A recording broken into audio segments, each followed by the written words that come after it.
ওম শান্তি। আজ 10 ডিসেম্বর 2025 প্রাতঃমুরলি। ওম শান্তি। বাপদাদা মধুবন। आज मिष्टी मिष्टी बाबा बोलছেন, मीठे बच्चे, चैरिटी बिगन्स एट होम, अर्थात पहले खुद आत्म अभिमानी बनने की मेहनत करो, फिर दूसरों को कहो। आत्मा समझकर आत्मा को ज्ञान दो, तो ज्ञान तलवार में जोहर आ जाएगा। तो मिष्टी बाबा बोलছেন, मिष्टी বাচ্চারা চ্যারিটি বিগিনস এট হোম, অর্থাৎ কি প্রথমে নিজে আত্মাভিমানী হও, অর্থাৎ দেহ অভিমান। বা বলছেন তোমরা এতদিন কি ছিলে? দেহ অভিমানে ছিলে, অর্থাৎ দেহের অহংকারে ছিলে। আমার পদ পজিশন, আমার সৌন্দর্য, আমার জ্ঞান, আমার এটা, আমার ওটা, সেটা, আমার টাকা পয়সা, বাড়ি গাড়ি ইত্যাদি। তো বাবা বলছেন এখন অহংকার যদি করতেই হয়, এই অহংকার করো যে আমি আত্মা। এই জন্য বাবা বলছেন কি আত্ম অভিমানী হওয়ার জন্য তোমরা পরিশ্রম করো, পুরুষার্থ করো, তারপর অন্যদেরকে বলো। বাবা বলছেন যে আত্মা মনে করে আত্মার জ্ঞান দাও তোমরা, তাহলেই তোমাদের এই জ্ঞান তলোয়ারে ধার এসে যাবে। তো বাবা বলছেন যতক্ষণ না তুমি নিজে আত্ম অভিমানী হবে, ততক্ষণ তুমি যাকে জ্ঞান শোনাবে, বাবা কি বলছেন, প্রভাব পড়বে না, কিন্তু তীর লাগবে না। এই জন্য বাবা বলছেন যখন আমরা নিজেরা পাক্কা হয়ে যাব যে আমি আত্মা, আমি এই বডি নই, আমি শরীর নই, আমি আত্মা, ঠিক আছে, অব্যক্ত ফরিস্তা, এরকম যখন আমরা প্র্যাকটিস করতে করতে যত প্র্যাকটিস আমাদের পাক্কা হবে, তত আমাদের বাণীর মধ্যে প্রভাব পড়বে, মানে শক্তিশালী হবে আমাদের এক একটা বাণী, এক একটা জ্ঞান তলোয়ার। বাবা বলছেন কি এত শক্তিশালী হবে যে আমাদের দুটো কথাও কিন্তু অন্যদেরকে আত্মাভিমানী বানিয়ে দেবে। এই জন্য বাবা বলছেন জ্ঞান তলোয়ারে ধার দিতে হবে তোমাদের। তো সেটা হবে কি করে? যত আমরা আমি আত্মাই প্র্যাকটিস করব। प्रश्न হচ্ছে संगम युग पर किन दो बातों की मेहनत करने से सतयुगी तख्त के मालिक बन जाएंगे। संगम যুগে কোন দুটো কথাতে পরিশ্রম করলে তোমরা সত্যযুগী সিংহাসনের মালিক হয়ে যাবে? উত্তর হচ্ছে दुख सुख निंदा स्तुति में समान स्थिति रहे, ये मेहनत करो। कोई भी कुछ उल्टा सुल्टा बोले, क्रोध करे, तो तुम चुप हो जाओ, कभी भी मुख की ताली नहीं बजाओ। বাবা বলছেন এই দুঃখ সুখ নিন্দা স্তুতি মান অপমান, বাবা বলছেন সব কিছুতে যেন তোমাদের স্থিতি সমান থাকে। বাবা বলছেন এইটা প্র্যাকটিস করো, অর্থাৎ কি কেউ সুখ দিল, ভালোবাসলো, তখন খুব সুখের অনুভব করলাম, ঠিক সেরকম তাহলে দুঃখ দিলেও কিন্তু খুব দুঃখী হয়ে যাবে তুমি। এই জন্য বাবা বলছেন যে কেউ দুঃখই দিক, কেউ সুখই দিক না কেন, আমি সন্তুষ্ট। আমার সন্তুষ্টতা কেউ নষ্ট করতে পারে না। কেউ আমাকে সম্মান দিক বা কেউ আমার নিন্দাও করুক, কেউ আমার মহিমা করুক বা কেউ আমার নিন্দা করুক, কেউ স্তুতি করুক বা না করুক, আমাদের সন্তুষ্টতা যেন না যায়। আমাদের স্থিতি যেন সব ব্যাপারে সমান থাকে। তো বাবা বলছেন এই প্র্যাকটিস করো। বাবা বলছেন অন্য কেউ যদি কোনো উল্টো কিছু কথা বলে দেয়, হয়তো ক্রোধিত হয়ে যদি কোনো কথা বলে দেয়, উল্টো পাল্টা যদি কিছু বলে বা ক্রোধ করে বা রাগ করে, বাবা বলছেন তোমরা চুপ হয়ে যাও। বাবা বলছেন কখনো তোমাদের মুখের তালি যেন বাজে না। তো বাবা কি বলছেন যে যখনই তুমি কিছু বলে ফেলবে, কেন বাবা বলছেন চুপ করে থাকো? বাবা বলছেন যে এমন কিছু যদি কেউ বলেও দেয়, তখন এইটা মনে করো যে এই দুনিয়াতে কার্মিক অ্যাকাউন্ট কি, বাবা কি বলেছেন কর্মের গতির জ্ঞান, যে বিনা কারণে কিন্তু এখানে কোনো কিছু কারোর সাথে হচ্ছে না, বিনা কারণে কিচ্ছু হচ্ছে না, সব কিছুর পেছনে আমাদেরই কর্ম কাজ করছে। অর্থাৎ কি সেই আমাকে খারাপ বলবে, যাকে আমি কোনো না কোনো জন্মে হোক বা এই জন্মেই হোক, কখনো না কখনো আমি যাকে খারাপ করেছি, সে আমাকে ওই খারাপটা করবেই, তবেই তো কর্মের হিসাব চুক্ত হবে। আর এখন লাস্ট জন্ম, কর্মের হিসাব কিন্তু ফোর্সফুলি চুক্ত হচ্ছে আর হবেও। এই জন্য যদি কেউ আমাদের নিন্দা করছে, কেউ স্তুতিও করছে, যে আমার মহিমা করছে, তার মানে আমি যার মহিমা করেছি সে করবে, যার আমি নিন্দা করেছি সেও এসে নিন্দা করবে, আমি যার কোনো ক্ষতি করেছি সেও এসে ক্ষতি করবে। সেটা কোন জন্মে করেছি আমাদের মনে নেই, হতে পারে এই জন্মে বা পূর্ব কোনো না 2-4 জন্ম আগেরও হতে পারে। কিন্তু যেটা এখনো কার্মিক অ্যাকাউন্ট চুক্ত হয়নি, ডিউ রয়েছে, সেটা কিন্তু এখনই চুক্ত করতে হবে আমাদের। তো এই জন্য বাবা বলছেন কি যে যা কিছু তোমার সাথে যদি কেউ উল্টোপাল্টা কথা বলে, ক্রোধ করে, তো মনে করতে হবে কি এটা আমারই করে আসা কর্মের ফল, যেটা এখন যুক্ত হচ্ছে। এই জন্য থ্যাংক ইউ, তাকেও থ্যাংক ইউ দিয়ে দাও। কেন কি ওই আত্মাও মুক্ত হয়ে গেল, ওই আত্মাও আমাকে এই কর্মটা আমাকে রিটার্ন করে, আমার কর্মের ফলটা আমাকে রিটার্ন করে আমাকেও মুক্ত করলো, সেও মুক্ত হয়ে গেল, তাই না? আর প্রত্যেক আত্মা যে যার জার্নিতে রয়েছে। তো এই জন্য বাবা বলছেন তুমি চুপ থেকে যাও। যদি তুমি নতুন করে আবার কিছু বলে দাও, তাহলে কি হবে? নতুন করে আবার কার্মিক অ্যাকাউন্ট আমি বানিয়ে ফেললাম। একটা চুক্ত হলো, আবার আমি বলার পর আবার নতুন করে বানিয়ে ফেললাম, আবার সেটা রিটার্ন নিতে হবে। তো এখন তো চুক্তি করার সময়, এখন তো নতুন করে কার্মিক অ্যাকাউন্ট বানানোর সময় নয়। এই জন্য বাবা বলছেন তোমরা চুপ থাকো, মুখের তালি বাজিও না, অর্থাৎ তোমরা ঝগড়াঝাটি কিছু করো না। आंखों को सिविल बनाओ, क्रिमिनल आई बिल्कुल समाप्त हो जाए। हम आत्मा भाई भाई है, आत्मा समझकर ज्ञान दो, आत्म अभिमानी बनने की मेहनत करो, तो सतयुगी तख्त के मालिक बन जाएंगे। संपूर्ण पवित्र बनने वाली ही গদ্দি নাসিন বানতে হে। এখন বাবা দ্বিতীয় নম্বরে কি বলছেন যে তোমাদের এই চোখ, তোমাদের দৃষ্টিকে পবিত্র বানাও। সিভিল বানাও মানে পবিত্র দৃষ্টি বানাও। বাবা বলছেন ক্রিমিনাল আই যেন একদম সমাপ্ত হয়ে যায়, অর্থাৎ দেহকে দেখোই না, আত্মাকে দেখো। বাবা বলছেন আমরা আত্মারা কি ভাই ভাই, আত্মা ভাই ভাই মনে করে বাবা বলছেন জ্ঞান দাও। আত্ম অভিমানী হলে বাবা, আত্ম অভিমানী হওয়ার প্র্যাকটিস করো, পরিশ্রম করো তোমরা, তাহলেই তোমরা সত্যযুগের সিংহাসনের মালিক হতে পারবে। সম্পূর্ণ বাবা বলছেন যে পবিত্র হবে সেই কিন্তু এই গদির নেশাতে থাকবে, সত্যযুগী গদির বা মালিকানার নেশাতে সে থাকবে, সেই হবে যে যত পবিত্র হবে। বাবা বলছেন যত পবিত্র তত তুমি ওইদিকে বিশ্বের মালিক বা এই রাজগদিতে বসতে পারবে। তো বাবা কি বলছেন এখন যে আত্ম অভিমানী, সব বারবার আমি আত্মা, এই প্র্যাকটিস পাক্কা করে নিতে হবে। সেটা আমরা লিখে করতে পারি, যেমন ব্রহ্মা বাবা করেছিলেন প্রথম। তো আমাদেরও এটা যদি লিখে প্র্যাকটিস করতে পারি প্রথম কয়েকটা দিন, যেরকম যে কোনো কিছু আমাদের অভ্যাস করতে না 21 দিন সময় লাগে। যে কোনো অভ্যাস পাক্কা করতে 21 দিন সময় লাগে, আর সেটা আমাদের লাইফস্টাইল বানাতে 3 মাস সময় লাগে। এই জন্য আমরা যদি লিখে করি আমি আত্মা, বা কারো বাড়ির ফ্যামিলির কারো নাম দিয়ে ও আত্মা, যেমন ব্রহ্মা বাবা সেম করেছেন ওরকম ভাবে, এ আত্মা ও আত্মা বা আমিও আত্মা, এইভাবে আমরা লিখেও করতে পারি বা মন বুদ্ধির দ্বারাও অবশ্যই করতে পারি, তো সংকল্পের দ্বারা।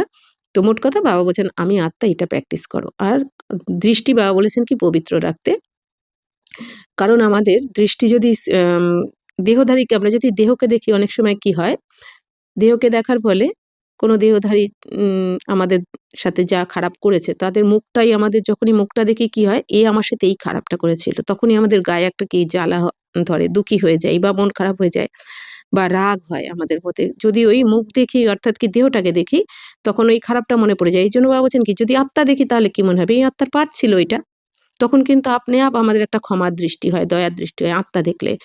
আত্মা দেখলে যদি তার অবগুণটা মনেও পড়ে, যদি আমার সাথে কোনো সময় খারাপও করেছে, সঙ্গে সঙ্গে মনে পড়ে যায় কি আত্মার এটা পার্ট, আমি খারাপ করেছি তার রিটার্ন দিচ্ছে, তখন আমাদের আপনি আপ কিন্তু মন থেকেই তাকে শুভ ভাবনা, শুভকামনা বা ক্ষমা ভাব একটা জাগে। আর মুখ দেখলেই কি হয়, মানে দেহ দেখা, মুখ দেখা মানে কি দেহ দেখলেই, আত্মাকে যদি না দেখি অবগুণটা মনে পড়ে যায় আর আমাদের রাগ হয় তাদের প্রতি, মানে আরো পাপ, আরো বিকার।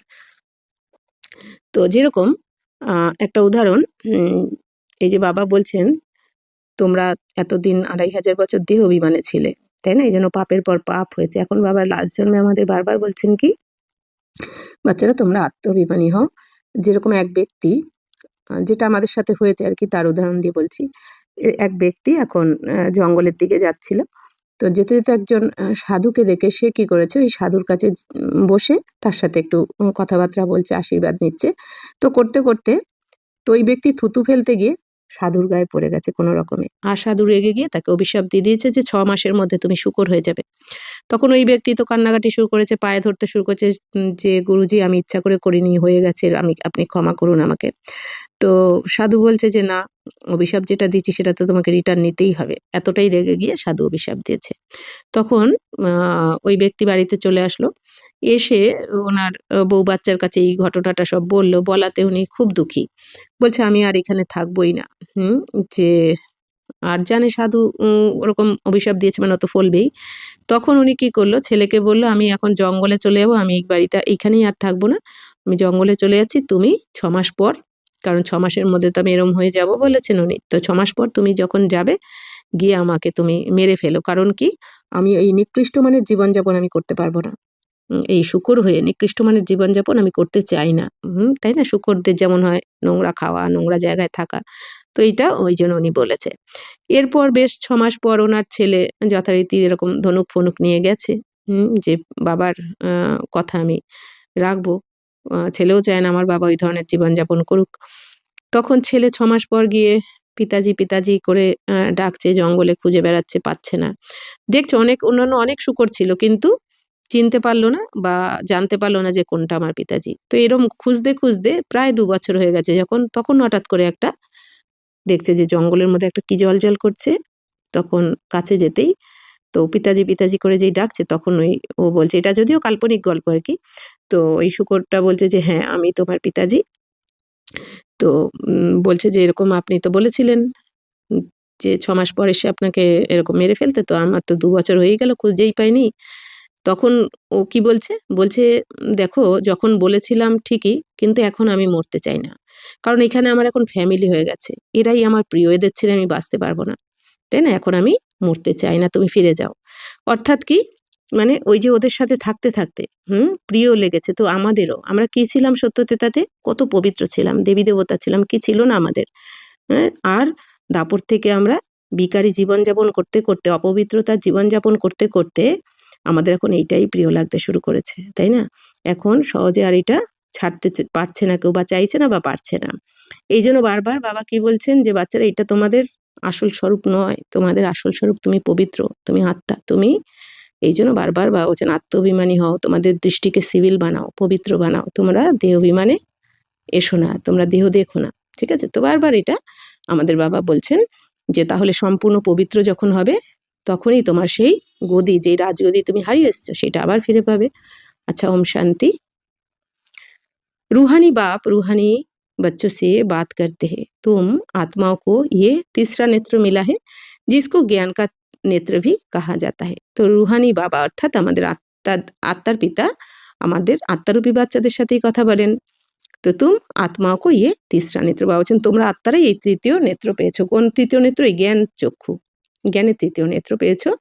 তো বাবা বলছেন, তো এই জ্ঞান নেত্রের দ্বারাই, তৃতীয় নেত্রের দ্বারাই তোমরা आत्ता भाई के देखो। तो ये बुद्धि से समझते हो ना कि जब हम भाई भाई को देखेंगे তো কর্মেন্দ্রিয়া চঞ্চল নেই হোগি, বা বলছেন এটা তো বুঝে গেছে যে যখন আমরা আত্মারূপী ভাইকে দেখবো তখন কিন্তু এই কর্মেন্দ্রিয় চঞ্চল হবে না, তাই না? দেহ দেখলেই ওই যে কারোর প্রতি কোনো না কোনো বিকার, সেটা কাম বিকার হোক, ক্রোধের বিকার হোক, লোভের মোহের কিছু না কিছু এসে যাবে। এই জন্য বাবা বলছেন আত্মারূপী ভাইকে দেখো। और जैसे, কারণ এটা পবিত্র দৃষ্টি। और ऐसे करते करते आंखें जो क्रिमिनल है वह সিভিল हो जाएंगे। তো বাবা বলছেন আর এরকম আত্মারূপী ভাইকে দেখতে দেখতে তোমাদের এই যে অপবিত্র দৃষ্টি অর্থাৎ দৈহিক দৃষ্টিটা পবিত্র দৃষ্টি হয়ে যাবে, অর্থাৎ পবিত্র দৃষ্টি হয়ে যাবে। बाप कहते हैं विश्व का मालिक बनने के लिए মেহনত তো করনি পড়েগি না। তো বাবা বলছেন বিশ্বের মালিক তো হতে চাইছো, তার জন্য পরিশ্রম তো একটু করতে হবে, বিনা পরিশ্রমে তো কিছু পাওয়া যায় না, তাই না? तो अभी ये मेहनत करो, তাহলে এখন এই পরিশ্রমটা করো তোমরা। মেহনত करने के लिए বাবা नए नए গুয়ে পয়েন্টস শোনাতে हैं না। বাবা বলছেন এই পরিশ্রম করার জন্য তো বাবা অনেক নতুন নতুন আমাদের অনেক গভীর গুহ্য পয়েন্টস কিন্তু রোজ শোনাতে থাকেন কিছু না কিছু। तो अभी अपने को भाई भाई समझ कर ज्ञान देने की आदत डालनी है। फिर ये जो गाया जाता है कि वी और वी आर ऑल ब्रादार्स, ये प्रैक्टिकल हो जाएगा। তো এখন বাবা বলছেন যে, তো এখন বাবা বলছেন নিজেকে ভাই ভাই বুঝে তোমরা ভাই ভাই মনে করে জ্ঞান দেওয়ার অভ্যাস করো। তো বাবা বলছেন এটা তো গায়ানও রয়েছে যে কি আমরা সবাই হলাম কি ভাই ভাই, তো এটা প্র্যাকটিক্যালে তখন হয়ে যাবে। আমরা ভাই ভাই যেমন আছে না শাস্ত্রে লেখা, হিন্দু মুসলিম শিখ ইসাই সব আপস মে ভাই ভাই। তো হিন্দু মুসলিম শিখ ইসাই সব আপস মে মানে কি সবাই আমরা কোন হিসেবে ভাই ভাই হলাম? দেহের দিক থেকে তো হলাম না, কারণ দেহ তো যার যার আলাদা ধর্ম, কেউ হিন্দু কেউ মুসলিম কেউ শিখ ইসাই চিনি, কিন্তু কোন দিকে তাহলে ভাই ভাই হলাম? আত্মার দিক থেকে আমরা ভাই ভাই। তো এই যে বাবা বলছেন এই গায়নটা রয়েছে তোমাদের, এটা প্র্যাকটিক্যাল হয়ে যাবে আত্মার রূপে ভাই ভাই। अभी तुम सच्चे सच्चे ब्रदर्स हो क्योंकि बाप को जानते हो, बाप तुम बच्चों के साथ সার্ভিস कर रहे। তো এখন তোমরা সত্যিকারের আত্মারূপী ভাই ভাই, কারণ তোমরা বাবাকে জেনে গেছো, এতদিন জানতে না, এই জন্য ভাইয়ের দৃষ্টিতে তো দেখোনি, জানতে না বলে। এখন বাবা তোমরা বাচ্চাদের সাথেও বাবাও সার্ভিস করছেন। হিম্মতে বাচ্চে মাদেদে বাপ, এখন বাবা বলছেন বাচ্চারা তোমরা হিম্মতের 1 কদম বাড়াও, বাবা সাহায্যের 1000 কদম বাড়িয়ে দেবে। তো বাপ আকারকে ইয়ে হিম্মত দিতে হে সার্ভিস করনে কি, তো বাবাই এসে আমাদের এখন এই সার্ভিস করার সাহস দিচ্ছেন। তো আমরা তো যদি সাহস দেখিয়ে, বাবা বলছেন কি 1টা কদম বাড়াও, বাকি তো বাবা করাবেন, সেবা তো বাবার, দায়িত্ব বাবার, বাবা করিয়ে নেবেন, কিন্তু বাবার একটা কি তুমি 1টা কদম বাড়াও, এতেই তোমার फल जमा हो जाए प्रारब्ध। तो ये सहज हुआ ना, तो कत सहज ताहले एटा। तो रोज ये प्रैक्टिस करनी पड़ेगी। सुस्त नहीं होना चाहिए। ये नई नई पॉइंट्स बच्चों को मिलती है।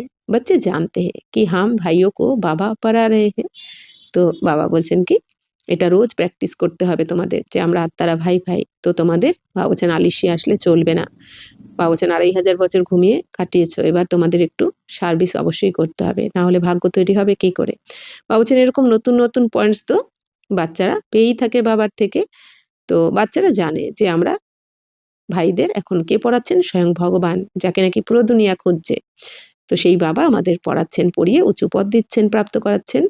तो आत्माएं पढ़ती है, ये रूहानी नॉलेज है, इसे स्पिरिचुअल नॉलेज कहा जाता है। तो আত্মাই তো পড়াশোনা করছে বাবার কাছে, আত্মাই এই শরীরের দ্বারা পড়ছে।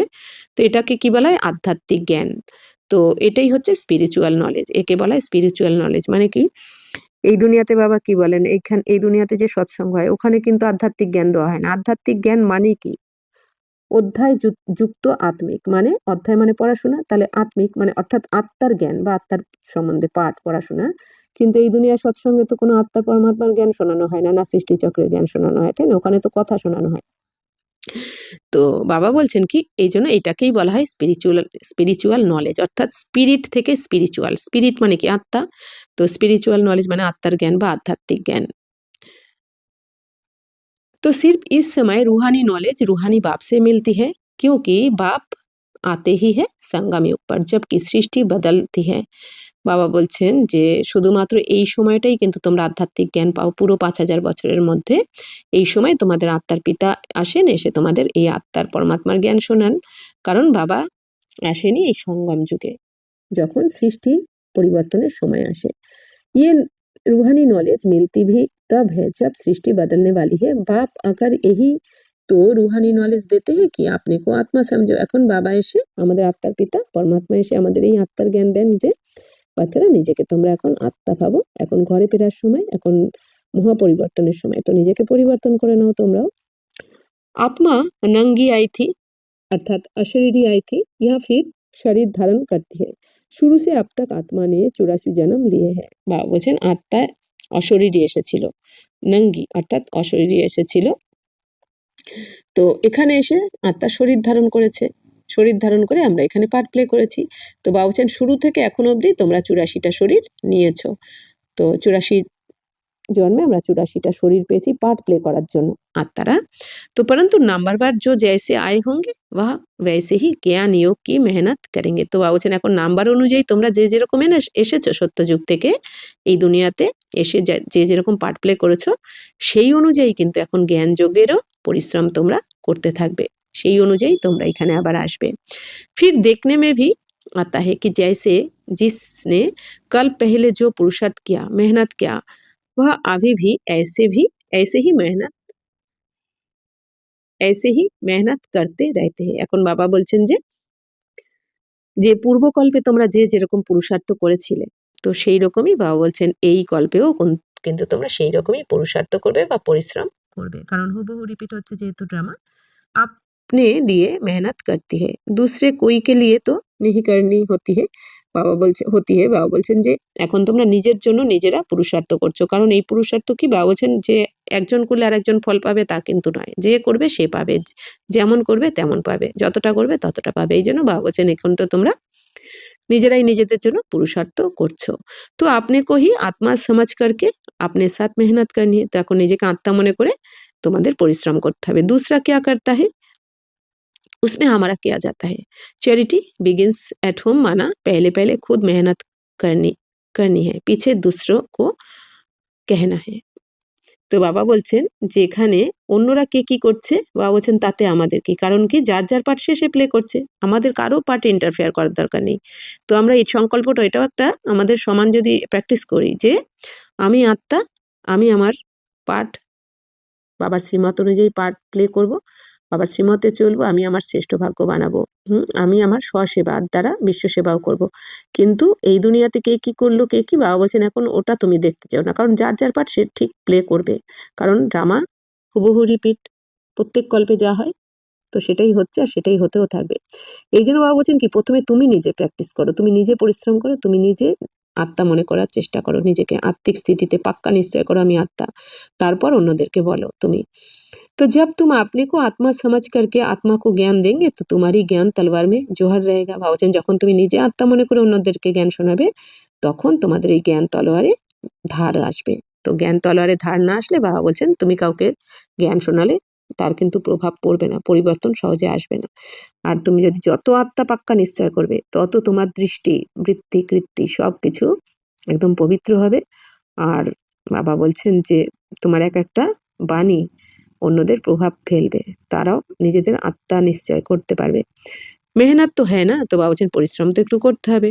তো জরুর কুছ না কুছ सहन करना पड़ता है, বাবা বলছেন কিছু তো একটু তো সহ্য করতে হবে। इस समय दुख सुख निंदा स्तुति मान अपमान ये सब थोड़ा बहुत सहन करना पड़ता है। বাবা বলছেন এই জন্যই আমাদের সহন শক্তি দিয়েছেন বাবা। বাবা যে অষ্টশক্তি দিয়েছেন, তো সহন শক্তি কেন দিয়েছেন বাবা জানেন? এগুলো তো আসবে বাচ্চাদের সামনে কার্মিক অ্যাকাউন্ট অনুযায়ী, তাই না? তো এই এই দুঃখ সুখ নিন্দা স্তুতি মান অপমান বাবা বলছেন এই সময় তো একটু সহ্য করতে হবে তোমাদের। তো তার ফলও তো অনেক বেশি বাবা বলছেন। আর সহ্য সেই করতে পারে যার আত্মিক পাওয়ার থাকে। এই দুনিয়াতে যারা ঝগড়া করতে থাকে বা বলে ফেলে, তাই না? মানে বলতেই থাকে, তাদের কিন্তু পাওয়ার কম। এতদিন আমরা কি শিখেছি? যে বলে না এই দুনিয়াতে কি বলে? যে তুমি খালি শুনে আসলে, কিছু বলে আসতে পারলে না। তুমি খালি, তাই না? কিন্তু তার মানে কি? বলে ফেললেই অনেকে ভাবে কি আমি জিতে গেছি বোধহয়। আমি শুনিয়ে দিয়েছি আমি জিতে গেছি। না, তাদের আত্মা কমজোর। আর যে যত শান্ত থাকতে পারে বুঝতে হবে সেই আত্মা তত পাওয়ারফুল। तो बाबा বলছেন তো जब भी कोई उल्टा-सुल्टा बोलता है तो कहते हैं चुप। তো বাবা বলছেন যখন কেউ উল্টোপাল্টা কিছু বলতে থাকে তো এখন বাবা বলছেন কি তুমি চুপ থাকো। जब कोई चुप कर देते हैं तो पीछे कोई गुस्सा क्या करेंगे, বাবা বলছেন যদি চুপ থাকো তাহলে তো একজন যদি চুপ থাকে সামনের জন কতক্ষণ রাগ করবে, তাই না? সেও আস্তে আস্তে শান্ত হয়েই যাবে। যা কি ভাববে যে দূর একে তো বলে কোনো লাভই নেই, তাই না? আপনি আপ কিন্তু একদিন দুদিন শান্ত হয়েই যাবে। আর যে রাগ করে তাদের রোগ ব্যাধিও বেশি হয়, কিন্তু রাগ থেকে রোগও বেশি হয়। আর গরম কয়লা যদি আমি হাতে নিই তাহলে আগে তো আমার হাত জ্বলবে, তারপর যাকে ছুড়বো তার পরে জ্বলবে, আগে তো আমার জ্বলবে, তাই না? তো এরকমই বাবা কি বলছেন তুমি চুপ থাকো। তো যে করছে আর যে রাগ করে তার কিন্তু নিজের ক্ষতি হয়ে যায়, কারণ আমরা যখন খুশি থাকি, খুশি কেন বাবা বলছেন খুশি থাকো সুখ তোমরা, আমরা যখন খুব খুশি থাকি তখন আমাদের এই পিটুইটারি গ্ল্যান্ড থেকে কিন্তু এন্ডরফিন নামে খুশির হরমোন বের হয়, যেটা আমাদের শরীরের রোগ ব্যাধি সারাতেও সাহায্য করে। আর যখন আমরা রাগ করি তখন আমাদের স্ট্রেস হরমোন বেরোয়। প্রথমে এই স্ট্রেস হরমোন কি ব্রেন থেকে পুরো শরীরে যখন ছড়িয়ে যায় তখন আমাদের থাইরয়েড গ্ল্যান্ড প্যানক্রিয়াস অনেক ক্ষতি করে আমাদের, তাই না? শরীরের অনেক ক্ষতি করে দেয়। তো এই জন্য কি রাগ করে আমাদেরই ক্ষতি হয় সামনের জনের থেকে আগে। এই জন্য বাবা বলছেন কি, আর দ্বিতীয় কথা হচ্ছে কি কার্মিক অ্যাকাউন্ট অবশ্যই রয়েছে, কারণ কেউ আমার উপর রাগ করছে মানে বিনা কারণে করছে না। এই দুনিয়াতে বিনা কারণে কেউ কাউকে কিন্তু এক গ্লাস জলও দেবে না, হতেই পারে না। একটা টাকাও এখানে কেউ যদি কারো থেকে পায় তো তাকে সেটা চুক্তি করেই যেতে হবে। তো এরকমই ১ মিনিটের সেবাও কেউ কাউকে যদি ১ সেকেন্ডও সেবা করে বা ১ মিনিট করে তো সেই সেবাটা সে নিশ্চয়ই তার কাছে পায়। প্রকৃতি তাকে আপনি আপ আকর্ষণ করে নিয়ে যাবে সেখানে, যেখানে আমার কার্মিক অ্যাকাউন্ট আমার জন্য অপেক্ষা করছে। সেটা সুখেরও হতে পারে, দুঃখেরও হতে পারে। এইজন্য এগুলো বুঝে আমাদের শান্ত থাকতে হবে যে ঠিক আছে যেটা আমার সাথে হচ্ছে আমারই কোনো না কোনো জন্মের কর্মের ফল, সেটা আমার সামনে এসেছে। তো এইভাবে শান্ত কিছু ড্রামার পয়েন্টকে এইভাবে বুঝে নিয়ে আমাদের চুপ থাকতে হবে, শান্ত থাকতে হবে। तो जब कोई बात करते हैं और दूसरा भी बात करते हैं तो মুখ কি তালি বাজती है, বা বলছেন যখন দ্বিতীয় কেউ অন্য কেউ কথা বলতে থাকে তো মুখের তালি বাজতে থাকে মানে ঝগড়া করতে থাকে। अगर एक ने मुख की ताली बजाई और दूसरे ने शांत किया तो चुप। তো বাস বাপ শিখলাতে। তো এখন আমাদের বাবা কি শেখাচ্ছেন? এই দুনিয়াতে আমরা কি শিখেছি? কেন তুমি বলে আসতে পারলে না? কেন তুমি শুনে আসলে? এরকম এখন বাবা এসে আমাদের কি শেখাচ্ছেন? বাচ্চারা তোমরা চুপ থাকো। বাবা বলছেন যত তুমি চুপ থাকে সামনের জন কতক্ষণ বলবে? আপনি আপ চুপ হয়ে যাবে। আর ওরা পর্বসাত্তা, ওরা রাবণের জেলে বন্দী। এরকম কিছু কিছু পয়েন্ট কিন্তু আমাদের, তবেই আমরা চুপ থাকতে পারবো। চুপ থাকার জন্যও আমাদের কিছু কিছু মনন চিন্তন করে আগে থেকেই রাখতে হবে। যে কেউ কিছু বললে কেন চুপ থাকবো? কারণ ওরা দুঃখী আত্মা, পরবশ আত্মা, অসুস্থ। যেমন হসপিটালে বা নার্সিং হোমে হয় না যে পেশেন্ট তারা কিন্তু অনেক সময় খিটখিট করে। কিন্তু ডাক্তার নার্সরা কিন্তু করে না। কারণ ডাক্তাররা জানে এ তো অসুস্থ। তেমনি এই দুনিয়াতেও সবাই অসুস্থ, রাবণের জেলে রয়েছে, পরবশ আত্মা। তো ওরা দুঃখী, আপনি দুঃখী বলেই তো ওরকম করছে। কিন্তু আমরা তো এখন রাস্তা খুঁজে পেয়েছি। আমরা তো এখন রামের কাছে রয়েছি। রাবণের জেলে থেকে তো আমরা মুক্ত হয়ে গেছি না? বাবা এসে আমাদের মুক্ত করেছেন। তো এইজন্য আমরা শান্ত থাকবো। কারণ আমাদের কাজই হচ্ছে কি বিশ্বকে পরিবর্তন, বিশ্ব সেবা। তো বাবা বলছেন এখন, তো এইসব কিছু আমাদের কে শেখাচ্ছেন? বাবাই শেখাচ্ছেন। तो कभी भी देखो कोई क्रोध में आते हैं तो चुप हो जाओ, এখন আপে হি উসকা ক্রোধ শান্ত হয়ে যাবে। এখন বাবা বলছেন যদি দেখো কেউ রেগে রাগ করছে, রেগে গেছে, তো তোমরা চুপ থেকে যাও, তো তাহলে তার ক্রোধ আপনি আপ শান্ত হয়ে যাবে। বরঞ্চ ওই সময় তুমি তাকেও শান্তির ভাইব্রেশন দিতে থাকো, সেও আপনি আপ চুপ হয়ে যাবে। दूसरी ताली बजेगा नहीं, बाबा बोलছেন দ্বিতীয় তালি তালে বাজবে না মানে ঝগড়া হবে না। अगर ताली से ताली बजी तो फिर गड़बड़ हो जाती है, इसलिए बाप कहते बच्चे कभी भी इन बातों में ताली नहीं बजाओ, না বিকার কি, না কাম কি, না ক্রোধ কি। তো এই জন্য বাবা এখন বলছে বাচ্চারা কোনো রকম তালি বাজিও না, মানে কোনো রকম যেন বিকারে যেও না তোমরা, না কাম বিকার, না ক্রোধ, না কোনো রকম বিকারে বাবা বলছে এতে এখন বারণ করছেন, এতেই গড়বড় হয়ে যাবে আর বাবার হৃদয় সিংহাসন থেকেও আমরা নেমে যাব কিন্তু। तो बच्चों को हर एक का कल्याण करना ही है, इनमें इन इतने जो সেন্টার্স बने हुए हैं किस लिए। তো বাবা বলছেন বাচ্চারা এখন তোমাদের প্রত্যেকের কল্যাণ করতে হবে, এত যে সেন্টার বানানো রয়েছে কিসের জন্য। कल पहले भी तो ऐसे सेंटर्स निकले होंगे, तो देवों का देव बाप देखते रहते हैं कि बहुत बच्चों को ये शौक रहता है कि বাবা সেন্টার্স খুলুক। তো বাবা বলছেন বাচ্চারা এত সেন্টার কিসের জন্য খুলেছে। প্রত্যেক কল্পে বাবা বলছেন আগের কল্পেও এত সেন্টার হয়েছিল। তো দেবকা দেব কে? শিব বাবা আমাদের, দেবতাদেরও দেব মানে বাবা আমাদের এখন দেখছেন বাবা দেখছেন যে অনেক বাচ্চাদের অনেক শখ থাকে যে বাবা সেন্টার খুলবো, তো হাম সেন্টার খুলতে হাম খরচা উঠাएंगे, যে আমরা সেন্টার খুলি আমরাই খরচ করে নেবো আর কি। तो दिन प्रतिदिन ऐसे होते जाएंगे क्योंकि जितना विनाश के दिन नजदीक होते जाएंगे उतना फिर इस तरफ भी সার্ভিস কা শখ বাড়তা জায়গা। এখন বাবা বলছেন যে কি সুন্দর বাবা বলেছেন যে বাচ্চারা দিন প্রতিদিন এরকম হতে থাকবে, অনেক সেন্টার খুলতে থাকবে, যত বিনাশের দিন কাছাকাছি এসে যাবে তত বাবা বলছেন কি বাচ্চাদের সার্ভিসের শখও বেঁধে যাবে যে সেন্টার খুলি এটা করি, তাই না? হচ্ছেও এখন অনেক সেন্টার হচ্ছেও। तो अभी बाप दादा दोनों इकट्ठे हैं तो हर एक को देखते हैं कि क्या पुरुषार्थ करते हैं। তো এখন বাপ দাদা কি বলছেন, তো বাপ দাদা এখন দুজনে একসাথেই রয়েছেন, তো প্রত্যেক বাচ্চাকে দেখছেন যে কি পুরুষার্থ করছে বাচ্চারা, তো কি পদ পাবে বাচ্চারা, কিসকা পুরুষার্থ উত্তম, কিসকা মধ্যম, কিসকা কনিষ্ঠ। তো বাপ দাদা দেখছেন যে কার পুরুষার্থ উত্তম, কার মধ্যম বা কার কনিষ্ঠ, মানে কে কত উঁচু পুরুষার্থ করছে বা কেউ কম করছে। তো वह तो देख रहे हैं, तो सबकिছু बाबा देखছেন। टीचर भी स्कूल में देखते हैं कि स्टूडेंट किस सब्जेक्ट में ऊपर नीचे होते हैं। তো ইহা ভি ऐसे যেমন স্কুলেও টিচাররা দেখতে থাকেন কোন স্টুডেন্ট কোন সাবজেক্টে কম বা বেশি, তেমনি এখানেও বাপ দাদা দেখতে থাকেন। कई बच्चे अच्छी तरह से अटेंशन देते हैं तो अपने को ऊंचा समझते हैं, कोई समय फिर ভুল করতে याद में नहीं रहते हैं तो अपने को कम समझते। বা বলছেন কোনো কোনো বাচ্চারা যারা কম স্মরণ করে, কোনো সময় ভুল করছে, কখনো কম স্মরণ করছে, তো তারা বুঝতে পারে যে আমাদের নিজেদের যে আমি এখন কম রয়েছি না, পুরুষার্থ আমার কম হচ্ছে এটা বুঝতে পারে। আবার যে বেশি স্মরণ করছে সেও বুঝতে পারে আমার ঠিকঠাক চলছে কিনা। তো এই স্কুল হ্যাঁ না, তো এটাও তো একটা স্কুল, তো এখানেও বাচ্চারা বুঝতে পারে। बच्चे कहते हैं बाबा हम कभी-कभी बहुत खुशी में रहते हैं, कभी-कभी खुशी कम हो जाती है। तो बाबा अभी समझाते रहते कि अगर खुशी में रहना चाहते हो तो मनमना भवो, अपने को आत्मा समझो और बाप को भी याद करो। তো অনেক বাচ্চারা বাবাকে বলে বাবা কখনো কখনো আমাদের খুশি খুব বেশি থাকে আবার কখনো কমে যায়। তো বাবা কি বলছেন বাচ্চারা, যদি তুমি সবসময় খুশি থাকতে চাও তাহলে মন মনাভাব হয়ে যাও, অর্থাৎ তোমাদের মন বুদ্ধিকে এখন বাবার সাথে লাগাও, মানে বাবার কাছে রাখো মন বুদ্ধিকে, নিজেকে আত্মা মনে করে বাবার শ্রীমতে চলো, তাহলেই খুশি গায়েব হবে না তোমাদের কখনো। আর বাবা কি বলেন খুশি গায়েব হয় কেন? ব্যর্থ সংকল্পের জন্য। সামনে পরমাত্মা কো দেখো তো वो अकाल तख्त पर बैठा हुआ है, বাবা বলছেন পরমাত্মাকে দেখো সামনে, যে বাবা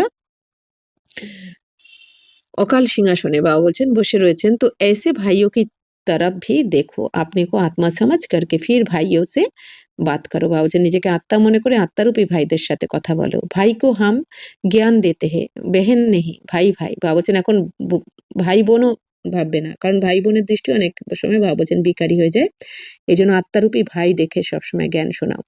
आत्माओं को ज्ञान देते हैं अगर ये आदत तुम्हारी पड़ जाएगी तो तुम्हारी जो क्रिमिनल आई है जो तुमको धोखा देती है वह আহিস্তে আহিস্তে বন্ধ হয়ে যায়গি। বাবা বলছেন যদি আত্মারূপী ভাই দেখে জ্ঞান শোনাও তাহলে এই যে তোমাদের অপবিত্র দৃষ্টি এটাও আস্তে আস্তে বাবা বলছেন বন্ধ হয়ে যাবে। আত্মা আত্মা মে क्या करेगी? তো जब देह विमान जाता है तब गिरते। বাবা বলছেন এই দেহ বিমানে আসো বলেই তোমরা নিচে নেমে যাও। বাবা বলছেন আত্মা আত্মাকে আর কি করবে, এই জন্য পবিত্র দৃষ্টি থাকে। বাবা বলছেন তখন ভুল হয় না, আত্মারূপী দেখলে ভুল হয় না, দেহকে দেখলেই তোমরা খারাপ মানে কর্ম বা কিছু করে ফেলো। बाप ने आत्मा को दिया ही है तीसरा नेत्र, तो तीसरे नेत्र से देखेंगे तो फिर तुम्हारी देह को देखने की आदत मिट जाएगी। বাবা বলছেন বাবা তো তোমাদের তৃতীয় নেত্র দিয়েছে, জ্ঞান চক্ষু দিয়েছে, আত্মার চোখ খুলে দিয়েছে, এই জন্য তোমরা এই তৃতীয় নেত্রের দ্বারা দেখো, অর্থাৎ জ্ঞান চক্ষুর দ্বারা দেখো, আত্মারূপী ভাইকে দেখো, তাহলে তোমাদের এই দেহ দেখার অভ্যাসটাও समाप्त हो जाए। बाबा बच्चों को डायरेक्शन तो देते रहते, इनको भी ऐसे ही कहते। बाबा तो বাচ্চাদের ডাইরেকশন দিচ্ছেন এখন, ব্রহ্মা বাবাকেও বাবা এরকমই বলেছেন। তো দেখো পদ কিতনা উঁচ পাতে হো, জবরদস্ত পদ হে। তো বাবা বলছেন এই রুহানি নলেজের দ্বারা দেখো কত উঁচু থেকে উঁচু পদ পাচ্ছ তোমরা, তো পুরুষার্থ ভি ऐसा करना चाहिए, তো পুরুষার্থ তো এত করতে হবে, তাই না? বাবা বলছেন এই দুনিয়াতে ছোট ছোট কিছুর জন্য, বাবা বলছেন অল্প পয়সার জন্য কত পুরুষার্থ করে, আর এখানে তো তোমরা অসীম জগতের উত্তরাধিকার পেতে চলেছো, তাহলে একটু পুরুষার্থ তো করতেই হবে। বাবা ভি সমঝতে হে কাল পেহলে মুআফিক সবকা পুরুষার্থ চলেগা। তো বাবাও জানেন আগের কল্পে যে যেরকম পুরুষার্থ করেছিল সেরকমই করবে, তবুও বাবা বলছেন কি আমার তো ডিউটি বাচ্চাদের বোঝানো। তো বাবা ভি समझ, तो कोई राजा रानी बनेंगे, कोई प्रजा में चले जाएंगे, तो यहाँ जब बैठकर निष्ठा भी करवाते हो तो अपने को आत्मा समझ करके दूसरे की भी भ्रुकुटी में आत्मा को देखते रहेंगे, तो फिर उनकी সার্ভিস अच्छी होगी। এখন বাবা বলছেন যে বাবা তো বোঝেন না, আগের কল্পে যে যেরকম পুরুষার্থ করেছিল সেরকমও করবে, সেরকমই করবে, তো কেউ রাজা রানী হবে, কেউ প্রজাতে চলে যাবে, যেহেতু রাজধানী স্থাপন হচ্ছে সবাই তো আর রাজা রানী হবে না। তো বাবা বলছেন এখানে বসে তোমরা এই যে যোগ করাও সবাইকে, তো বাবা বলছেন নিজেকে আত্মা মনে করে অন্যদের ভ্রুকুটিতেও আত্মা ভাইকে দেখো, তাহলে বাবা বলছেন ভালো সার্ভিস হবে তোমাদের। जो देही अभिमानी होकर बैठते हैं वो आत्माओं को ही देखते, যে বাবা বলছেন আত্মাভিমানী হয়ে বসে সে আত্মাদেরকেই দেখবে। ইসকি খুব প্র্যাকটিস করো, বাবা বলছেন এর খুব প্র্যাকটিস করো। বাবা আমাদের যুক্তি বলে দিচ্ছেন, বিধি বলে দিচ্ছেন। আরে উঁচ পদ পানা হে তো কুছ তো মেহনত করেंगे না। তো বাবা বলছেন হ্যাঁ আমরা তো ভুলে যাই, এই জন্য বাবা বলছেন কি বারবার তোমরা মনে রেখে এটা করো, যেটাই আমাদের প্র্যাকটিস করতেই হবে, দৃঢ়তার দ্বারা করো। উঁচু পদ পেতে গেলে বাবা বলছেন কিছু তো পরিশ্রম করতে হবে। তো আভি আত্মাও কে লিয়ে হি মেহনত হে, তো আত্মার এটাই পরিশ্রম, কারণ আমাদের দেহ দেখা অভ্যাস হয়েছিল 2500 বছর ধরে, তো এখন এই পরিশ্রমটাই করতে হবে আত্মা দেখার। ये रूहानी नॉलेज एक ही दफा मिलती है और कभी भी नहीं मिलेगी, ना कलयुग में ना सतयुग में, सिर्फ संगम में सो भी ব্রাহ্মণও কো। বাবা বলছেন এই আত্মার জ্ঞান, আধ্যাত্মিক জ্ঞান বাবা বলছেন পুরো কল্পে কিন্তু আর পাওয়া যায় না, এই একবারই পাওয়া যায়। তো বাবা বলছেন যে তাও আবার সবাই পায় না, এই জ্ঞান ব্রাহ্মণরাই পায় সঙ্গম যুগে। ইয়ে পাক্কা ইয়াদ কর লো, जब ब्राह्मण बनेंगे तब देवता बनेंगे। বাবা বলছেন যতক্ষণ না ব্রাহ্মণ হবে ততক্ষণ তো দেবী দেবতা হওয়া যাবে না, তো ব্রাহ্মণরাই দেবী দেবতা হয়। ব্রাহ্মণ नहीं बने तो फिर देवता कैसे बनेंगे। বাবা বলছেন শূদ্ররা কখনো দেবতা হতে পারে না, ব্রাহ্মণরাই হয়। এই সঙ্গম যুগ পে তাও ব্রাহ্মণ আবার কারা। বাবা বলছেন যারা পবিত্রতা ধারণ করবে তাদেরই তো বলা হবে অরিজিনাল ব্রাহ্মণ। इस संगम युग में ही ये मेहनत करते हैं और कोई समय में ये नहीं कहेंगे कि अपने को आत्मा, दूसरे को भी आत्मा समझ उनको ज्ञान दो। এখন বাবা বলছেন যে আর কোনো সময় কেউ কিন্তু এই জ্ঞান শোনাবে না, কেউ বলবে না যে নিজেকে আত্মা মনে করে অন্যদেরকেও আত্মা ভাবো। এখন এই সঙ্গমের সময় বাবা আমাদের এই উঁচু থেকে উঁচু জ্ঞান শোনাচ্ছেন, তৈরি করছেন আমাদের। বাপ जो समझाते हैं उस पर বিচার সাগর মন্থন করো। এখন বাবা কি বলছেন, বাবা যেটা বলছেন তোমাদের তার উপর বিচার সাগর মন্থন করো, তবেই বুদ্ধি পবিত্র হবে। বাবা বলছেন তবেই একাগ্র হবে তুমি। জজ করো কি क्या ये ठीक है, हमारे फायदे की बात है। বাবা বলছেন বিচার সাগর মন্থন করে দেখো আমার যে দৃষ্টি, আমার যে বৃত্তি, আমার যে কৃতি, বাবা বলছেন এগুলো কি ঠিক, রাইট না রং, আমি কি চড়তি কলাতে যাচ্ছি নাকি আরো নিচে নামছি, নাকি যেখানে ছিলাম সেখানেই রয়েছি। যোগে বসেও আমাদের কি, যোগে বসে অনেক সময় আমরা যে যোগ করি 1 ঘন্টা 1.5 ঘন্টা 2 ঘন্টা যে যত টাইম করি আর কি, তো সবসময় মনে করতে হবে কি যে যোগে আমরা যে বসবো, আমি যেই স্থিতিতে রয়েছি, আমার যে স্থিতি, আমার যে পজিশনে রয়েছি, কিন্তু যোগ থেকে ওঠার পর যেন আমার স্থিতি এরকম না থাকে, যেন বাড়ে, আমার স্থিতি ভালো হয় যাতে আর কি, পবিত্র স্থিতি হয়ে যায়, পবিত্রতার স্থিতি যেন হয়ে যায়, যেন যেই পজিশনে বসেছিলাম যদি উঠে দেখি সেই একই রয়েছি তাহলে আর যোগে বসে লাভটা কি হলো? তার মানে কিছুই ফল হয়নি। তো পরিবর্তন যেন আমার মধ্যে এসে যায়। যোগ থেকে ওঠার পর আমরা যেন সেটা ফিল করতে পারি যে আমার মধ্যে পরিবর্তন আসছে। তবেই তো যোগে বসে লাভ, তাই না? বা সারাদিনও আমাদের যে পুরুষার্থ করতে হবে, তো এটাই চেক করতে হবে যে আমার পরিবর্তন কতটা আসছে। तो बाबूजान हमको आदत पड़ जाएगी कि बाप की जो शिक्षा है सो भाइयों को देना है, फीमेल को भी देना है, तो मेल को भी देना है। देना तो आत्माओं के को ही है। आत्मा ही मेल ফিমেল বানি है। বেহেন ভাই বানিয়ে বাবুজান আমাদের এই যে বাবার থেকে জ্ঞান পেয়েছি, শিক্ষা পেয়েছি, এটা আমাদের আত্মারূপী ভাইদের দিতে হবে। তো আত্মা, বাবা বলছেন যে আত্মারাই তো এই মেল ফিমেল মানে पुरुष व स्त्री शरीर ने पार्ट प्ले करছে। तो बाप कहते मैं तुम बच्चों को ज्ञान देता हूँ, मैं बच्चों की तरफ आत्माओं को देखता हूँ और आत्माएं भी समझती है कि हमारा परमात्मा जो बाप है वह ज्ञान देते हैं, तो इसको कहेंगे ये रूहानी अभिमानी बने। বাবা বলছেন যে এখন যে বাবা তো আমাদের বাচ্চাদের জ্ঞান শোনাচ্ছেন, তো বাবা আত্মাদের দেখেই জ্ঞানটা শোনান। বাবা তো আত্মাদেরকেই পড়াতে আত্মারূপী বাচ্চাদেরকেই পড়াচ্ছেন, তো আত্মাদেরকেই জ্ঞান শোনাচ্ছেন। তো তো আত্মারাও বাবা বলছেন বুঝতে পারে যে আমাদের যে পরমপিতা পরমাত্মা আমাদের শিব বাবা আমাদের যে জ্ঞান দিচ্ছেন, তো এই জ্ঞানের দ্বারাই তো আমরা এই রুহানি অভিমানী হয়েছি, অর্থাৎ আত্ম-অভিমানী হয়েছি।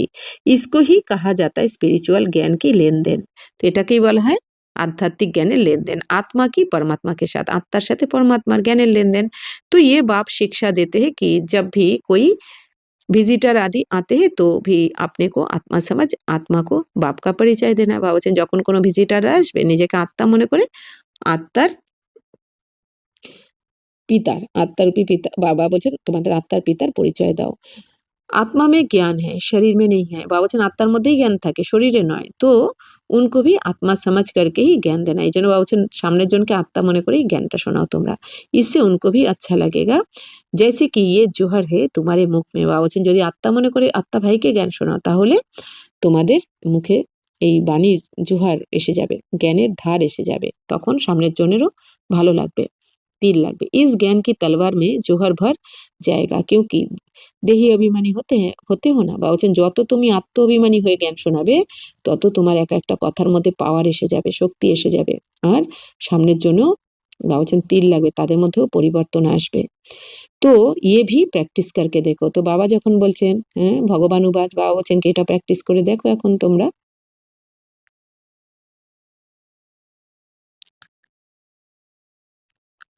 तो बाबा कहते हैं जज करो, ये ठीक है।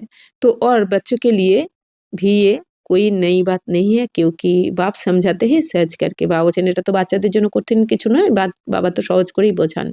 চক্র লাগায়া अब नाटक पूरा होता है, अभी বাবা কি याद में रहते। বাবা বলছেন এখন কি পুরো চক্র আমাদের সম্পূর্ণ হয়েছে, 84 চক্র। এখন নাটক সম্পূর্ণ হয়েছে, এবার আমাদের বাবার স্মরণে থেকে ঘরে ফিরতে হবে। तमोप्रधान से सतोप्रधान बन सतोप्रधान दुनिया का मालिक बनते, फिर ऐसे ही सीढ़ी उतरते हैं। देखो कितना सहज बताते हैं। বাবা বলছেন কি যে তমোপ্রধান থেকে শতপ্রধান, আবার শত তো তমোপ্রধান থেকে এখন আমরা শতপ্রধান হচ্ছি, শতপ্রধান দুনিয়ার মালিক হয়ে যাচ্ছি। তো এইভাবেই আমরা আস্তে আস্তে কি হয়েছে শতপ্রধান থেকে আবার তমোপ্রধান সিঁড়ি নিচে নেমেছি, আবার এখন উপরে উঠছি। তো কত সহজভাবে বাবা আমাদের বোঝান। हर 5000 वर्ष के बाद मेरे को जाना होता है। তো প্রতি বছর 5000 বছর পর পর কি হয় বাবা এখানে এসে আগে আমাদের পবিত্র বানান, তারপর আমরাও বাবার সাথে ঘরে ফিরি। ড্রামা के प्लान अनुसार मैं बंधायमान हूँ। বাবা তো ড্রামার প্ল্যান অনুযায়ী মানে বাধা পড়ে আছেন। 5000 বছর পর পর সঙ্গমে এসে আমাদের বাবা এসে পতিত থেকে পবিত্র করেন। আকার के बच्चों को बहुत सहज याद की यात्रा सिखलाता हूँ। তো বাবা এসে কি করেন বাচ্চাদেরকে স্মরণের যাত্রা শেখান, সহজ যোগ শেখান। बाप की याद में अंतमति सो गति हो जाएगी, ये इस समय के लिए है। বাবা বলছেন এই সময়ের জন্যই বলা হয় অন্তমতি সগতি, মানে কি এখন যার যেরকম মতি হবে সেরকমই তার গতি হবে। যে বাবার স্মরণে থাকবে তার সদ্গতি হবে, আর যে দেহধারীদের স্মরণে থাকবে তার তো দুর্গতি। तो ये अंतकाल है। अभी इस समय बाप बैठ करके युक्ति बतलाते हैं कि माँ में कम याद करो तो सद्गति हो जाएगी। এখন বাবা বলছেন কি অন্তিমে এসে আমাকে স্মরণ করো আত্মা মনে করে, তবেই তোমাদের সদ্গতি হবে। बच्चे भी समझते हैं कि पढ़ाई से ये बनूंगा फलाना बनूंगा, इसमें भी यही है कि मैं जाकर के नई दुनिया में देवी देवता बनूंगा। তো বাবা বলছেন পড়াশোনার দ্বারাও তো সবাই বলে এই দুনিয়াতে যে আমি এটা হব আমি ওটা হব। তো এখানেও সবাই আমরা কি বুঝতে পারি যে আমরা বাবার কাছে পড়াশোনা করে নতুন দুনিয়ায় দেবী দেবতা হয়ে যাব। कोई नई बात नहीं है, বাপ তো ঘাড়ি ঘাড়ি कहते हैं নাথিং নিউ। তো বাবা বলছেন এটা নতুন কথা না, এই প্রথমবার আমরা দেবী দেবতা হচ্ছি না, প্রতি কল্পে হই, তাই না? এই জন্য আমাদের এটাও ভাবতে হয় না যে পরের কল্পে বাবাকে পাবো কিনা, আমরাই পেয়েছি, আমরাই পাই, আমরাই পাবো। তো বাবা এটাই বারবার কি বোঝান, নাথিং নিউ মানে নতুন কিছুই হচ্ছে না, আগের কল্পেও যা হয়েছিলাম এখনো সেটাই হব, আর একবার রিপিট হচ্ছে। আগের কল্পে আমরা এরকমই ব্রাহ্মণ হয়ে পড়াশোনা করেছি, এখনো করছি, তো নতুন কিছুই হচ্ছে না, রিপিট হচ্ছে আর একবার। ইয়ে তো সিঁড়ি উতারনি উতারনি চড়নি হে, জিন কি কাহানি হ্যাঁ না, তো বাবা বলছেন এটা তো সিঁড়ি দিয়ে ওঠা নামার হচ্ছে, তো জিনের একটা কাহানি আছে, বাবা বলছেন উসকি সিঁড়ি উতারনে और चढ़ने का काम दिया गया, ये नाटक ही है चढ़ना और उतरना। তো বাবা বলছেন জিনেরও একটা গল্প আছে যে জিনকে সিঁড়ি দিয়ে ওঠা নামার কাজ দেওয়া হয়েছিল, তো বাবা বলছেন এই নাটকটাই হচ্ছে ওঠা আর নামার, অর্থাৎ আমরা সত্যযুগ থেকে এই যে কলিযুগে নেমে গেছি, সিঁড়ি নামতে নামতে এখন আবার বাবা এসে আমাদের চড়তি কলায় নিয়ে যাচ্ছেন, ওপরে ওঠাচ্ছেন। তো যেমন জিনের একটা গল্প আছে কি, একটা এখন এক রাজা খুব সমস্যায় পড়েছে, আর এক সাধুর কাছে এসে বলছে যে এরকম আমি গুরুজি আমি তো এরকম এরকম খুব সমস্যা, কি করি? তো সাধু একটা বোতল দিয়েছে ছোট, যেই বোতলটা নিয়ে যাও, এটা খুললেই একটা জিন বেরোবে, তো তোমার যা সমস্যা ওকে বললেই সমাধান করে দেবে। তো রাজা রীতিমতো নিয়ে গিয়ে ওই বোতলটা যেই খুলেছে, একটা জিন এখন বেরিয়ে বলেছে আমাকে এখন কাজ দাও। তো এবার যা যা সমস্যা বলেছে, আর ও তো সেকেন্ডের মধ্যে করে ফেলছে, মিনিটের মধ্যে সমস্ত সমস্যার সমাধান করে ফেলছে জিন। এইবার যখন রাজার সমস্ত সমস্যার সমাধান হয়ে গেছে, তখন জিন বলছে এবার আমাকে আরো কাজ দাও। তখন রাজার কাছে তো আর কিছু কাজ নেই, আর সমস্যা নেই কোনো, বলছে যে না হলে তো তোমাকে আমি খেয়ে ফেলবো। এবার রাজা আবার দৌড়েছে ওই সাধুর কাছে যে এরকম গুরুজি এই ব্যাপার, এবার আমি কি করি? তখন সাধু বলল তুমি এক কাজ করো, জিনকে বলো তোমার বাড়ির সামনে একটা সিঁড়ি বানাতে, আর ওকে বলো এই সিঁড়ি দিয়ে ওঠা-নামা করতে। একবার উঠবে, একবার নামবে। এই কাজ দিয়ে দাও, তা ও এতে ব্যস্ত থাকবে। তো তাই করলো রাজা। ওরকম সিঁড়ি বলল, "সিঁড়ি বানাও, এবার এটাতে তুমি ওঠা-নামা করতে থাকো যতক্ষণ না আমি বারণ করব। ওইটাই তোমার কাজ।" এবার জিন ওই একবার উঠছে, একবার নামছে, দিনরাত ওই করে যাচ্ছে। তো সেরকমই আমাদেরও বাবা কি বলেন যে, আমাদেরও আত্মা মনে করে এখন কিভাবে আমরা এই ৮৪ জন্মের পার্ট প্লে করলাম, তাই না? এইটাকে আমাদের মনন চিন্তন করতে হবে। আর কি করতে হবে? আত্মা মনে করে এই আত্মারূপ এই মনরূপী জিনটাকে, আমাদের মনরূপী জিনকে কোন কাজ দিতে হবে? পরমধামে যাও আর এই ভ্রূকুটি সিংহাসনে আসো, এই কাজ দিয়ে ব্যস্ত রেখে দিতে হবে মনরূপী জিনকে। তাহলে আর মন ব্যর্থ চিন্তা করতেই পারবে না, তাই না? তাহলে একবার পরমধাম, একবার ভ্রূকুটি সিংহাসন, এই আপ ডাউন, তো ওঠা চড়া। তো এটা আবার আরেকটা উদাহরণ কি বাবা দিচ্ছেন যে এই যে আমরা যেভাবে এই যে এই দুনিয়াতে মানে সিঁড়ি দিয়ে উঠেছি আর নেমেছি, তো এটাও জিনের কাহানির সাথে বাবা উদাহরণ দিচ্ছেন আর কি। তো আভি সবকো বাপিস জানা, এখন বাবা বলছেন সবাইকে ঘরে ফিরতে হবে। তুম আত্মা পুরে ৮৪ জন্ম লেকার তমপ্রধান বান গই হো, এখন ৮৪ জন্ম নিতে নিতে তোমরা তমপ্রধান হয়ে গেছো। তো ভারতবাসী হি সত রজতম বানতে, তো বাবা বলছেন ভারতবাসীরাই এই শত রজতম, তো 4টে স্টেজ দিয়ে আমরাই যাই, শতপ্রধান, শত রজ, তম। তো दूसरे कोई ন্যাশনালিটি কো नहीं कहेंगे कि पूरे 84 जन्म लिए, বাবা বলছেন অন্য কোনো দেশকে বাবা বলবেন না 84 জন্ম, এই ভারতকেই বাবা বলেন। बाप ने आकर, কারণ ভারতেই স্বর্গ। तो बाप ने आकर के बताया है कि नाटक में हर एक आत्मा अपना अपना पार्ट होता है, हर एक आत्मा का अपना अपना पार्ट होता है। आत्मा कितनी छोटी है। তো বাবা বলছেন প্রত্যেক এই নাটকে প্রত্যেক আত্মার কিন্তু আলাদা আলাদা পার্ট, একজনের পার্টের সাথে আরেকজনের কিন্তু মিলবে না, আর এক আত্মা আর একজন আত্মার পার্ট প্লে করতেও পারবে না, তাই না? এই জন্য বাবা বলছেন কি এখানে প্রত্যেক আত্মার পার্ট, প্রত্যেক আত্মারা ইউনিক, যার যার পার্ট সে একদম অ্যাকুরেট প্লে করছে। আর আত্মা কত ছোট, তো এই ছোট আত্মার মধ্যে 84 জন্মের জ্ঞান বাবা বলছেন ভরা রয়েছে। ये छोटी सी आत्मा और पार्ट कितना बचाती है, वह भी अविनाशी, ये ड्रामा भी अविनाशी है और बना बनाया है। এখন বাবা বলছেন এই আত্মাও অবিনাশী, কখনো বিনাশ হয় না, আর এই ড্রামাটাও অবিনাশী, অর্থাৎ এই ড্রামা ৫,০০০ বছর পর পর হুবহু রিপিট হতে থাকে, কখনো বিনাশ হয়ে যায় না, আর এই ড্রামা বানানোই রয়েছে। অর্থাৎ এই ভক্তি মার্গেও একটা কথা আছে না, হো বই জো রাম রাচি রাখা, জো জয়সা করেই তাসে ফল চাকা, মানে রাম যেটা রচনা করেছে সেটাই হবে, যে যেরকম করবে তার ফল সে সেরকম পাবে। তো এরকমও বাবা বলছেন কি এই ড্রামাও পূর্ব নির্ধারিত হয়েই রয়েছে, যেটা হয়ে রয়েছে সেটাই হতে থাকবে, পরিবর্তন কিছু হবে না।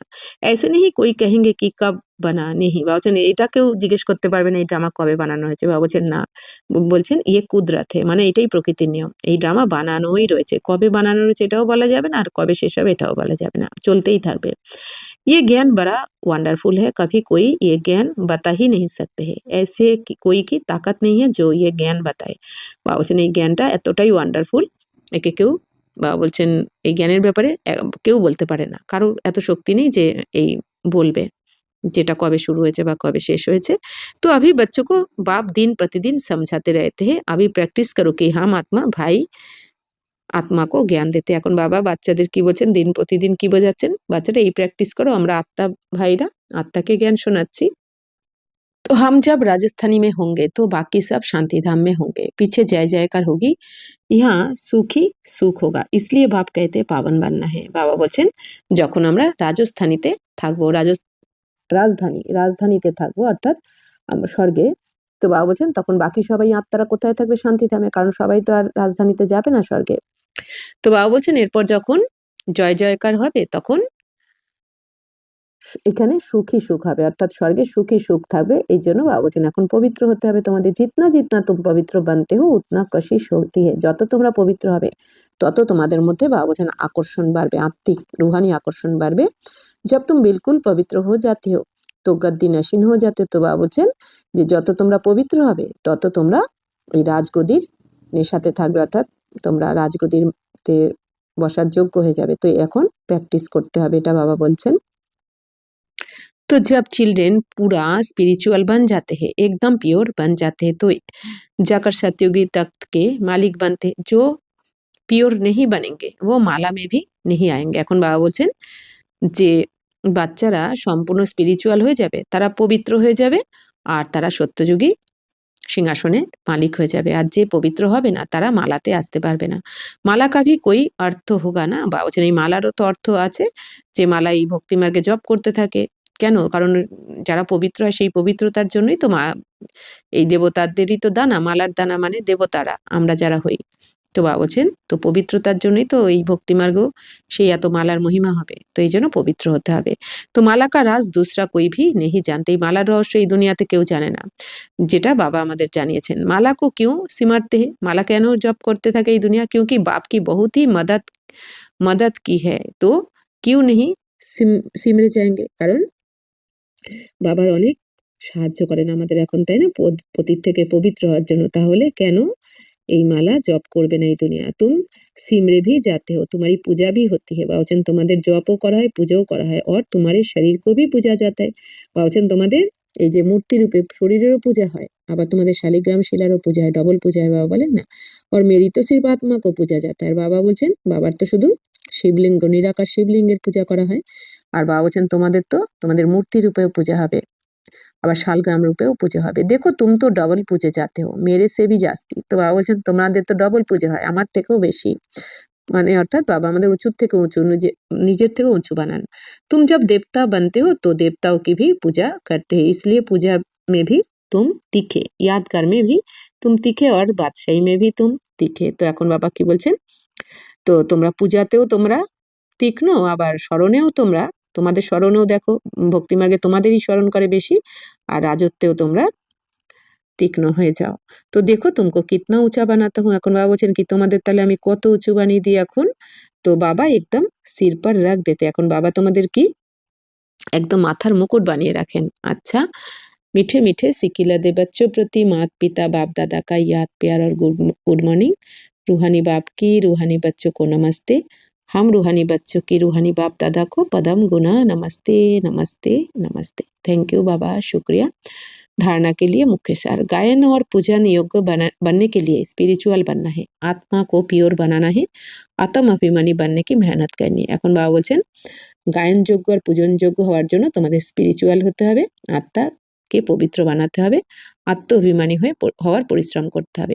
मनमना भाव के अभ्यास द्वारा अपार खुशी में रहना है, स्वयं को आत्मा समझकर आत्मा से बात करनी है, आंखों को सिविल বানানা है। এখন বাবা বলছেন মনমনা ভাবর অভ্যাসের দ্বারা অপার খুশিতে থাকতে হবে, নিজেকে আত্মা মনে করে আত্মা ভাইদের সাথে কথা বলতে হবে, আর দৃষ্টিকে পবিত্র বানাতে হবে। वरदान, मास्टर रचयिता की स्टेज द्वारा आपदाओं में भी मनोरंजन का अनुभव करने वाले संपूर्ण योगी भव।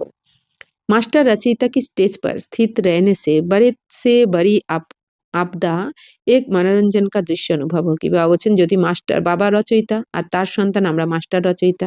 তো বাবা বলছেন মাস্টার রচয়িতার স্টেজে যদি স্থিত থাকো তাহলে অনেক বড় বড় বিপদ আপদও তোমাদের মনোরঞ্জনের দৃশ্য অনুভব হবে। অর্থাৎ কি আমরা কি মনে করব যে আমি মাস্টার রচয়িতা, সামনে যা কিছুই আসছে তার রচনা কে করেছে? আমরাই করেছি। এই জন্য সাক্ষী হয়ে আমরা দেখতে পারবো। তো जैसे আর সাক্ষী দোষটা যে থাকবে তা বাবা বলছেন তার কাছে সেটা মনোরঞ্জন অনুভব হবে। जैसे महाविनाश की आपदा को भी स्वर्ग के गेट खुलने का साधन बनाते हो, ऐसे किसी भी प्रकार की छोटी बड़ी समस्या व आपदा मनोरंजन का रूप दिखाई दे। हाय हाय के बजाय ओह शब्द निकले, दुख भी सुख के रूप में अनुभव हो। এখন বাবা বলছেন যে যেরকম মহাবিনাশের এই যে পরিস্থিতি যে আসবে, তো সেটা মহাবিনাশের পরিস্থিতি বা আপদ বিপদ কেন আসবে? স্বর্গের গেট খোলার জন্যই আসবে, তাই না? স্বর্গের গেট খোলার সাধন হচ্ছে এই মহাবিনাশ। তো এরকমই বাবা বলছেন যখনই কোনো ধরনের ছোট বড় সমস্যা বা আপদ বিপদ যখনই আসবে তো মনোরঞ্জনের রূপ যেন দেখা যায় তোমাদের। কারণ কি? কেন এসেছে? এই সমস্যা কেন আসছে? কারণ আমাদের স্বর্গের গেট খুলবে বলে। তো হায় হায় কে বাজায়? এইজন্য বাবা বলছেন হায় হায়ের পরিবর্তে ওহ শব্দ বেরোবে। দুঃখের পরিবর্তে সুখের রূপের অনুভব করবে তোমরা। दुख सुख की नॉलेज होते हुए भी उसके प्रभाव में ना आए, दुख को भी बलिहारी सुख के दिन आने की समझे, तब कहेंगे সম্পূর্ণ যোগী। বা বলছেন সম্পূর্ণ যোগী কখন বলা হবে তোমাদের? যখন তোমাদের এই যে দুঃখ সুখের নলেজ তো এসে গেছে, সুখ বা দুঃখের কেন দুঃখ আসছে বা সুখ আমরা সুখধামে কখন যাব বা সুখ দুঃখের এই যে জ্ঞানটা আমরা পেয়ে গেছি। তো তো তার প্রভাব বাবা বলছেন তার প্রভাবে তোমরা এখন আসবে না। কারণ সুখ দুঃখের সমস্ত জ্ঞান তো বাবা দিয়েছেন। এইজন্য এর প্রভাবে যখন আমরা আসবো না, এই দুঃখকেও বলিহারি যে আমাদের সুখের দিন এখন সামনে আসছে এটা আমরা বুঝে যাব। তখন আমাদের বলা হবে সম্পূর্ণ যোগী। স্লোগান দিল তख्त को छोड़ সাধারণ সংকল্প करना অর্থাৎ ধরনী মে পাও রাখনা। বাবা বলছেন এই হৃদয় সিংহাসনকে বাবার হৃদয় সিংহাসনকে ছাড়া মানে কি? সাধারণ সংকল্প করা। সাধারণ সংকল্প করা মানেই বাবার হৃদয় সিংহাসন থেকে আমরা নেমে পড়লাম, অর্থাৎ ধরনীতে মানে আমরা দেহভানে চলে আসলাম, তাই না? ধরনীতে পা রাখা মানে দেহবিমানে আসা। এই জন্য বাবা বলছেন বাবা হৃদয় সিংহাসনে সবসময় চড়ে থাকো। তাহলে কিভাবে চড়বো? যখন সাধারণ সংকল্প হবে না, শ্রেষ্ঠ সংকল্প করব তবেই বাবার হৃদয় সিংহাসনে থাকবো আর দেহবিমানেও আসবো না আমরা। আচ্ছা, ওম শান্তি।